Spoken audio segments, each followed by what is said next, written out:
ఏడుకొండలవాడ వెంకటరమణ గోవింద గోవింద. నేనైతే ఇప్పుడు తిరుమలలో ఉన్నానన్నమాట. ఎవరైనా తిరుపతి ప్లాన్ చేసుకునే వాళ్ళు, సడన్గా బుక్ చేసుకుని వస్తున్న వాళ్ళు అయితే రాకపోవడమే బెటరు. లేదు టికెట్లు బుక్ అయిపోయినాయి, కంపల్సరీ రావాలి అనుకుంటే అంబ్రిల్లాసు, రెయిన్ కోట్లు తప్పనిసరిగా తెచ్చుకోవాలి. 2 డేస్ నుంచి కంటిన్యూస్గా వర్షం పడుతుంది. నిన్న మార్నింగ్ వచ్చాము మేము. క్రౌడ్ అయితే తక్కువగా ఉంది కానీ రెయిన్ అయితే చాలా ఎక్కువగా ఉందన్నమాట. చాలా ఎక్కువగా పడుతుంది.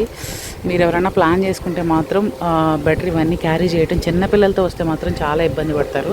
చూస్తున్నారు కదా, చాలామంది గొడుగులు వేసుకుని అలా తిరుగుతున్నారు. ఎక్కడికక్కడ ఫెసిలిటీస్ అన్నీ అరేంజ్ చేస్తున్నారు. వేడి నీళ్ళు వస్తున్నాయి, అదైతే మంచి విషయం అని చెప్పుకోవాలి. అరేంజ్మెంట్స్ అయితే చాలా బాగున్నాయి. రూమ్స్ క్లీన్గా పెడుతున్నారు, బాగున్నాయి. మాకైతే దర్శనం అయిపోయింది. మాకు అలాట్ చేసిన కాటేజ్ దగ్గర అయితే ఇలాగ వర్షం పడుతూ ఉందన్నమాట కంటిన్యూస్గా, అసలు మాకు నాన్ స్టాప్గా. సో నేనైతే ఇంకొక 2 డేస్ ట్రిప్ ఉంది మాకు. కింద దర్శనం చేసుకోవాలి, కంచి కూడా వెళ్ళాలి. ఎలా అవుతుందో చూడాలన్నమాట.